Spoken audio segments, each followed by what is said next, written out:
Finalmente, la parte 3, con la cual estaríamos terminando este ciclo de conceptos básicos de economía doméstica, finanzas personales o como le quieran llamar.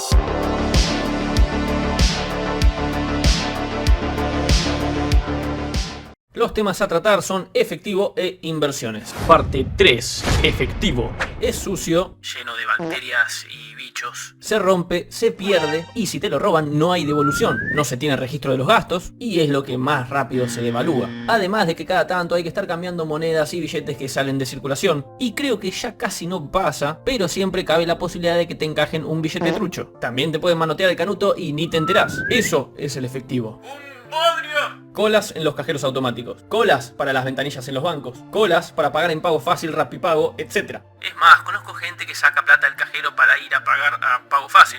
Está perdiendo tiempo y corriendo riesgo en dos lugares, cuando bien podría haber hecho todo por home banking en cuestión de minutos. Tiempo de vida perdido, tiempo que podrías usar para cualquier otra cosa, y al mismo tiempo, cuidando tu plata y el medio ambiente. Es cuestión de tomarse el trabajo de aprender a usar las herramientas electrónicas. Yo sé que cuesta, pero conozco personas de más de 90 años que usan home banking. Es cuestión de práctica. A la mayoría le cuesta porque usan estos sistemas muy cada tanto y entre uso y uso se olvidan cómo funcionaba. En cambio, el uso frecuente, periódico, ayuda a acostumbrarse, a entender cómo funciona. Y a los jóvenes, a ver, no me dedico a la actividad bancaria solo en días y horarios laborales. Como muchos, soy el asesor financiero y tecnológico de toda la familia, 24/7. Rompe las bolas y a veces cuesta tener paciencia, pero hay que tomarse el tiempito para explicar las cosas. Ir anotando todo ayuda y mucho. Además, a todos nos tienen o tuvieron que tener paciencia en algún momento para enseñarnos algo. ¡Ah, qué tierno! Y si estas bellas palabras no los conmovieron, piensen que si están cuidando la plata de su familia, pueden estar cuidando sus futuras herencias. Y se elevó el micrófono. Todos los días veo gente que se aumenta los límites para sacar plata del cajero. Si pudieran sacar 3 millones de pesos en efectivo, los sacarían. Lo mismo cuando van a cobrar por ventanilla. Un delirio, y ni hablar de los riesgos que implica andar con eso en la calle. La calle ¡pum! Y cada vez uno tiene que andar con más y más billetes encima. Gracias devaluación. Hoy en día casi todo se puede pagar o con débito, o con crédito, o con billeteras virtuales, como Mercado Pago. Yo particularmente dejé de consumir en lugares que solo aceptan efectivo. Sí, ya sé, todo esto sería ideal y sencillo en un país sin tantos impuestos y regulaciones. Hoy por hoy no puedo culpar a los que se manejan en negro. En última instancia, para los gastos en efectivo recomiendo usar alguna aplicación de control de gastos. Hay una que literalmente se llama Control Gastos, al menos para Android. Desde ya que al principio son un embole, pero a la larga resultan sumamente prácticas. Y si uno anota bien todo, como pagos de servicio con débito, cuando le prestan plata a alguien, cuando se dividen gastos en un viaje y demás, se evitan muchísimos contratiempos, malos entendidos, dudas, deudas y demás. ¿Nunca tuvieron dudas si pagaron o no algún impuesto? ¿O si pagaron el gas el mes pasado? ¿Acaso lo pagaron? Bueno, si uno lleva un control unificado, es cuestión de entrar, fijarse si uno lo pagó y listo. Cuesta acostumbrarse, pero una vez que uno está en el baile, lo raro e incómodo es justamente no llevar un control. También es bueno tener guardados los archivos de comprobante de pago. Capaz que esto es lo más básico y obvio que expliqué hasta ahora, pero la realidad es que prácticamente toda la gente que conozco no se maneja así. Todos los gastos y finanzas los manejan mentalmente y eso casi indefectiblemente termina en algún momento con fallas, confusiones, errores y demás. A uno se le van sumando gastos y gastos en la cabeza, junto con otro montón de cosas. Pueden agregar también que todos los precios aumentan constantemente gracias a la inflación, así que ni siquiera es que uno maneja siempre el mismo rango de precios. Es casi inevitable terminar equivocándose, creyendo que uno tenía más plata de la que en realidad tenía. Diría que casi en un 100% de los casos esto pasa en algún momento. Y estas equivocaciones o pifies suelen derivar en deudas, en no cubrir la tarjeta, en deberle a alguien, en quilombos, va. Quilombos que a veces empiezan siendo la primera pieza de una larga fila de dominó. Bueno, tuve que hacer una pausa prolongada en lo que estaba grabando porque nada, mis vecinos llegan y... A ver, una persona normal entraría normalmente a su casa, abre la puerta, deja sus cosas, bueno no, mis vecinos entran...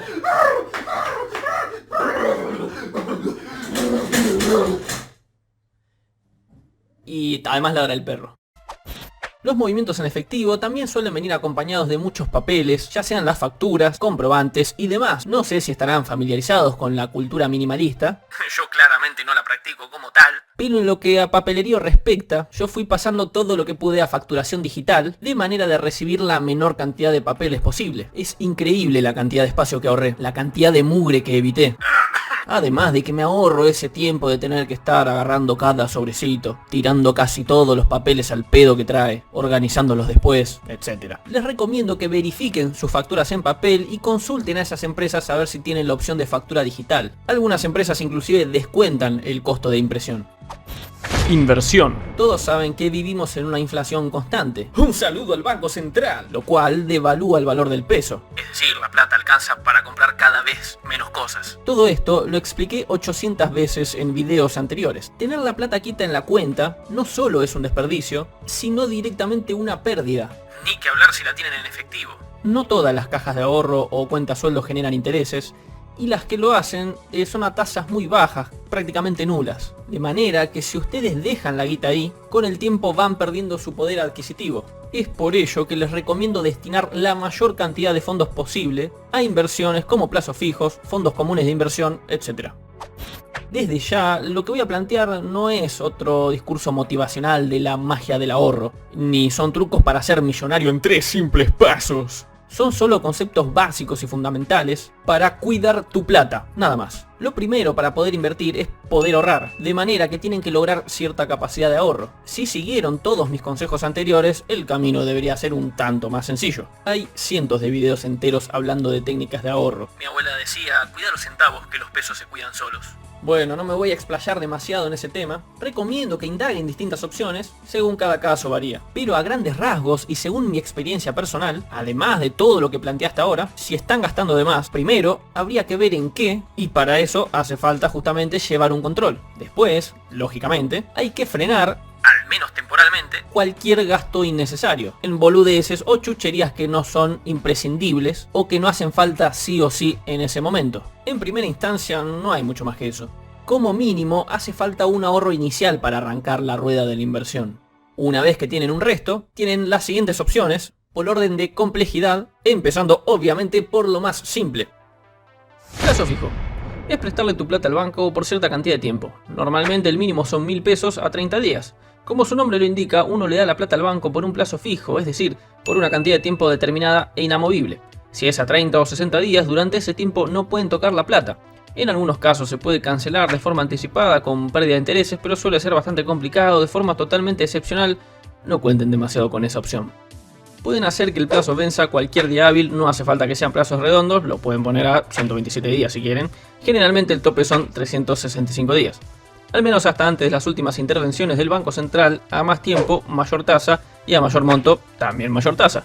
Hoy por hoy es la misma tasa para todo, y si pasan el millón por titular, la tasa baja, totalmente a contramano del sentido común y de la lógica.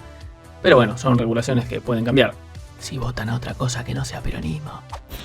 Al mismo tiempo, la tasa, también conocida como tasa nominal anual, es fija y efectivamente se mide de forma anual, de manera que si la tasa nominal anual es del 37%, el interés mensual a aplicar sería del 3,08% aproximadamente. Esto ya se define al momento de constituir el plazo fijo, por lo que ya de entrada uno sabe cuánto va a tener al vencimiento. Es decir, si depositan 1000 pesos a 30 días y la tasa es del 37% anual, cuando venza al mes ya saben que van a tener 1030,41. Los plazos los pueden hacer por cajero automático, por terminal de autoservicio, por home banking, la mejor opción, o bien en la sucursal. Por lo general, si quieren tener varios titulares en un plazo fijo, porque lo hacen entre varios o porque quieren que alguien pueda disponer de la plata por si a ustedes les pasa algo, el mismo hay que hacerlo en la sucursal. En ese caso les darían un certificado con el cual hay que presentarse y renovarlo presencialmente. Una alternativa a esto podría ser una caja de ahorro conjunta. Para estos casos recomiendo que consulten con un asesor de cuentas en sus respectivos bancos. En cuanto al rendimiento y al riesgo, por lo general tienen un rendimiento entre bajo y moderado respecto a otras inversiones, pero son los más seguros y sencillos, sobre todo para empezar. Como dije antes, ya saben que al vencimiento van a contar sí o sí con cierta cantidad de plata. También se pueden hacer plazo fijo en dólares, aunque tienen tasas bajísimas del 0,5 o 0,6% anual aproximadamente. Y otra alternativa por la que me están consultando bastante son los plazos fijos UVA.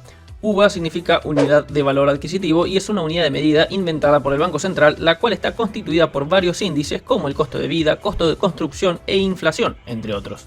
Invertir en UVAs es conceptualmente como invertir en dólares. Uno compra cierta cantidad de unidades de valor adquisitivo a un valor para luego venderlas a un valor mayor. En este caso especulando con que aumenten a raíz de la inflación. En cuanto al plazo fijo, generalmente se hace por 2 o 3 meses y lo que estarían haciendo es comprar esas UVAs esperando que al vencimiento valgan más. El banco además aplica una tasa de interés sobre eso, aunque es muy baja. El valor real de la inversión estaría en el aumento de esas unidades. Pueden ver los valores de las UVAs en la página del Central. El asunto con esto es que si bien no bajan, porque no tenemos deflación, por momentos se mantienen y lo más importante, su valor se ajusta según los índices del gobierno, no los reales del mercado, así que podría no tener el rendimiento que uno esperaría. Fondo común de inversión. Primero, para esto ya necesitan una cuenta comitente. Las mismas normalmente se abren por home banking en 48 horas realizando el test del inversor, otro requerimiento del Banco Central. Y las comisiones varían según cada banco. A diferencia del plazo fijo, el fondo común de inversión no tiene un plazo preestablecido, sino que uno lo que hace es comprar cuotapartes. Esas cuotapartes van subiendo o bajando de valor y en cuanto uno quiere, las vende. Si compraron las cuotapartes a $1 cada una y las venden a 3, ganaron. Cada fondo tiene distintos tiempos de rescate, algunos son con liquidez inmediata, como el fondo de mercado pago, y otros tienen 24, 48 o 72 horas de rescate. La mayoría son así, con mejor rendimiento. Sí, ya sé, se complicó todo. Cuando uno empieza a operar estas herramientas notan que no es tan dramático como suena, aunque tienen bastante más complejidad que los plazos. Recomiendo que para empezar a invertir en esta modalidad pidan asesoramiento con sus bancos o brokers. Lo que hay que tener presente es que las tasas de los fondos varían, esto quiere decir que pueden subir más o menos o inclusive bajar. Cada fondo está constituido por distintos elementos, por ejemplo, acciones en una o varias empresas, bonos o letras de otros países, elementos de renta fija, etcétera, etcétera. Es decir, a grandes rasgos, cuando uno pone la plata en un fondo, básicamente se la está dando a un especialista para que ella invierta en lo que éste crea más conveniente. La principal ventaja de los fondos es la liquidez, es decir, la capacidad para poder tener la plata, como decía, en 2 o 3 días como mucho. En cuanto al rendimiento, los hay muy variados, la mayoría rinde bastante por encima de los plazos fijos, aunque algunos, con liquidez inmediata, como el de mercado pago, rinden menos que los plazos fijos. El tema es que al ser variables tienen mayor riesgo, por lo que hay que estar atentos. Por ejemplo, cuando fueron las elecciones del 2019, ante la presunta victoria del Frente de Todos, los bonos y las acciones cayeron muy fuerte junto con una suba del riesgo país. Esto hizo que muchos fondos tuvieran rendimiento negativo, registrando pérdidas. Todos los que tuvimos inversiones de ese tipo en ese momento perdimos plata. Hay distintos factores del mercado que pueden hacer variar las tasas dependiendo de los instrumentos que lo compongan. Si el fondo tiene bonos de Brasil, hay que estar atentos a la economía de Brasil. De todas maneras, hay fondos más y menos arriesgados. Por lo general, los más conservadores rinden menos, mientras que los de tasas más altas son un poco más volátiles. En general, estos últimos son para hacer movimientos cortos de poco tiempo. Bonos, letras y títulos. Bueno, para esto hay que estar un poco más atentos. Conceptualmente no es muy complicado. Es como un plazo fijo, o variable, del Estado. Él mismo te vende papelitos, vos se los comprás y después de X cantidad de tiempo se los volvés a vender al Estado. A veces ya se sabe cuánto van a pagar al vencimiento, cuando son una tasa fija, otros son una tasa variable, ya que las mismas pueden estar indexadas al rendimiento de algún activo financiero. Lo compras a 10 pesos y a los 2 meses lo vendes a 15, por ejemplo. ¿Por qué digo que hay que estar atentos? Porque esto va muy ligado al funcionamiento del Estado y a las políticas del gobierno. Vos le estás prestando tu plata y ellos te dicen que te la van a devolver con intereses en cierta cantidad de tiempo. Como los gobiernos argentinos suelen hacer muchísimas cagadas y la guita la usan para cubrir gasto corriente como planes sociales, empleados públicos y demás, todas cosas que no generan ganancias, en muchos casos no pueden cumplir sus plazos de pago por lo que terminan corriendo las fechas. Es decir, a vos te tenían que pagar tu bono en 2 meses, pero al gobierno no le cierran las cuentas, no tienen plata para pagarte, así que ahora tu bono es reperfilado, reestructurado, defaulteado, cambia de nombre y ahora te lo van a pagar dentro de 6 meses con apenas un poquito más de interés, en el mejor de los casos. Y habría que ver si para ese entonces no vuelve a pasar lo mismo. Me ha tocado esta situación también con la famosa reperfilación, donde me terminaron pagando en cuotas muchos meses después de lo convenido. Generalmente esto también se maneja con una cuenta comitente. Antes de comprar tienen que saber bien qué bono, letra o título están comprando y los riesgos que eso pudiera implicar. Además, las licitaciones o ventas son en fechas determinadas, también hay que estar atento a eso para comprar. Acciones. Básicamente estarían comprando una muy pequeña parte de una empresa. Si a la empresa le va bien y crece, la misma va a valer más. Si compraron la acción a 1 peso, la empresa creció y ahora vale 3 pesos, cuando venden esa acción tuvieron 2 pesos de ganancia. Esto va a depender siempre de qué tipo de empresa estemos hablando y eventualmente de qué también le pueda ir. Si a la empresa le va mal, las acciones bajan y pueden resultar en pérdida, habiéndolas comprado a 1 peso y ahora de repente valen 0,5. Lo importante sería estudiar bien la empresa en la que van a invertir. Dólares y oro. Los dejé para el final no necesariamente por complejidad, sino por concepto. Yo considero ambas opciones como inversión a largo plazo. Es comprar hoy esperando que dentro de bastante tiempo valga mucho más. Aunque como todo acá no es tanto el hecho de ganar, sino más bien de conservar el valor de tu capital. El oro es relativamente complicado, jamás compré, tengo algo de idea de cómo es, pero hay distintos tipos de distintos países. A mi entender no es algo que el ciudadano promedio pueda hacer, pero se puede, busquen asesoramiento especializado. En cuanto a los dólares, bueno, están arraigados a nuestra cultura hace décadas, no hay nada nuevo ahí, y lo poco que hoy se puede hacer puede cambiar mañana, para bien o para mal.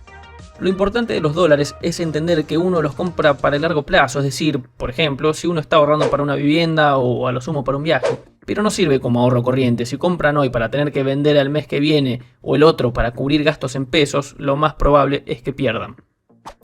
Hay otras opciones como criptomonedas, pero 1. No sé prácticamente nada de criptomonedas, solo lo básico. Y 2. Ya sería estirarlo demasiado al pedo. El objetivo de esto es que conozcan las posibilidades que tienen y que las entiendan. Después cada uno hará lo que mejor le parezca. Los que saben recomiendan diversificar para distribuir riesgos. Es decir, no tener todo en una sola inversión, ya que si, por ejemplo, ponen todo en un solo fondo, pueden ganar completamente o perder completamente. En cambio, si tienen distintas inversiones, si alguna registra pérdidas o rendimientos bajos, tienen otras para cubrirlas. Yo entiendo que esto es a partir de cierto punto, cuando uno cuenta con una buena cantidad de fondos para invertir. Lo normal es arrancar con plazo fijo y ya a partir de ahí, con un buen capital, se pueden ir viendo otras opciones.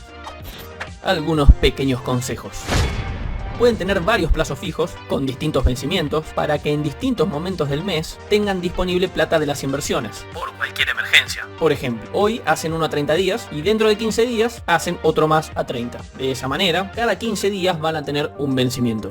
Mientras tengan plata en la cuenta, pueden hacer todos los plazos fijos que quieran. Si trabajan con fondos de inversión, apenas cobran, pueden pagar todos los servicios, la tarjeta y dejar en la cuenta apenas algo para emergencias. Lo mínimo indispensable, monedas. O lo que haga falta para algún débito automático o algún gasto a vencer, como expensas o algo por el estilo. El resto va inmediatamente todo a inversión. En todo caso, si llegan a necesitar plata, se saca del fondo y listo. De esta manera está siempre casi todo invertido. El fondo de mercado pago, por ejemplo, rinde menos que el plazo fijo, pero tienen la plata disponible en todo momento. Como expliqué en la parte 2, la tarjeta tiene un periodo de uso. En lo que gastan con la tarjeta, esa plata que no están usando, bien puede estar invertida. Para cuando tienen que pagar la tarjeta, la plata ya estuvo trabajando. Es bueno que los vencimientos de las inversiones coincidan con la fecha de pago de la tarjeta de crédito. Qué trucazo, ¿no? Insisto, esto no se trata tanto de invertir para tener ganancias, sino más bien para cuidar tu plata. Al principio puede parecer poco, pero todo esto es exponencial. Y como dije antes, esto no son ni soluciones mágicas ni inmediatas. Hay que ser prolijos y constantes. Esto no es algo que vaya a generar una diferencia sustancial en 1 o 2 meses. Pero mantengan estas conductas y en un par de años van a ver de qué estoy hablando. Sin mencionar la tranquilidad de que uno tiene guita ahorrada para cubrir emergencias. Es un respaldo fundamental. Bueno, esa fue mi pequeña contribución para hacer aquello que el Estado, con todo su interminable gasto público, no hace, que es educar financieramente. Desde ya que todo lo expuesto es de lo más básico y simple, pero bueno, hay que empezar por el principio. ¡Qué poético! Si quieren una segunda clase, con temas un poco más avanzados, como endeudamiento, háganmelo saber en comentarios. O cualquier otra cosa de la que quisieran una explicación tan piola como esta. Y no se olviden de suscribirse, dar like, compartir y todo lo demás. ¡Chao!